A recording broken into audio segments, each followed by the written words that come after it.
Le grand rhinolophe est présent partout en France, mais on retrouve les effectifs les plus importants dans l'Ouest. La Nouvelle-Aquitaine accueille plus de 20% de la population hivernale nationale. Ce sont plus de 8000 individus de grands rhinolophes qui sont présents en hiver dans l'ex-région Poitou-Charentes. Les comptages réguliers réalisés à la même période, depuis plusieurs années, permettent de calculer l'évolution des tendances de population pour les différentes espèces de chauves-souris.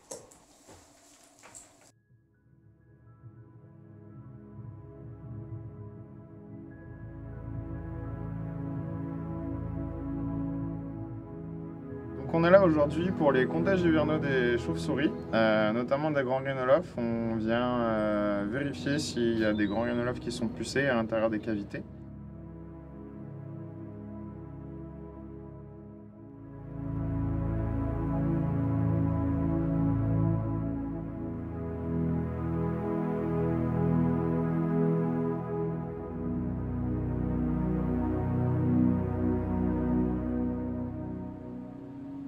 Les prospections hivernales pour le grand rhinolophe permettent donc d'étudier cette espèce, mais aussi permettent aussi d'étudier la belle diversité d'espèces de chiroptères qui sont présents dans les cavités en hibernation. Hier, on a pu observer plusieurs espèces, murin de Daubenton, murin de Natéraire, murin à moustache, murin à oreilles échancrées. Donc c'est vraiment l'opportunité de pouvoir suivre plusieurs espèces de chauves-souris en hibernation. Également de faire des tendances sur la région, l'ex-région Poitou-Charentes pour les espèces qui sont vraiment cavernicoles et dont on a des idées des effectifs à peu près exhaustifs en hiver.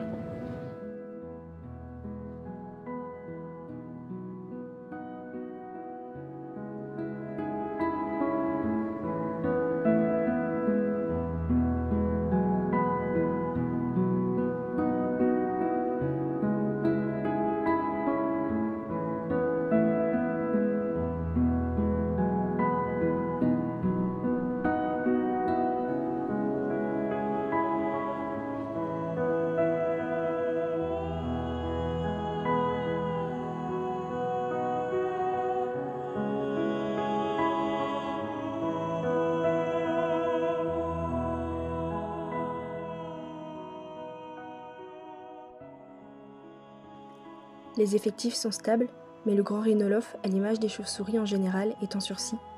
Principaux régulateurs des insectes nocturnes, elles constituent de précieux alliés, tant pour l'agriculture que pour la santé humaine, en régulant les insectes porteurs de maladies comme les moustiques. Les suivis réalisés tous les ans, mais surtout la protection des sites grâce à divers partenariats, Refuge Chauve-souris, Natura 2000, sont indispensables pour la conservation des chiroptères. Pour permettre le suivi, des transpondeurs, ou puces dans le jargon familier, sont glissés sous la peau des grands rhinolophes qui sont capturés pendant leur phase d'activité, principalement en été. Ce marquage individuel permettra de reconnaître la chauve-souris lorsqu'elle sera recapturée ou contrôlée en hibernation grâce au lecteur de puces comme ceux utilisés dans la vidéo. La lecture de ces puces permet de matérialiser les déplacements entre les sites d'été et les sites d'hiver. Le déplacement record est de 250 km pour une jeune femelle d'une colonie de Gironde vers son site d'hibernation dans le Lot. Les images ont été enregistrées à Tourtenay, dans des carrières anciennes, et dans une cavité naturelle à Chandonnay-Saint-Denis.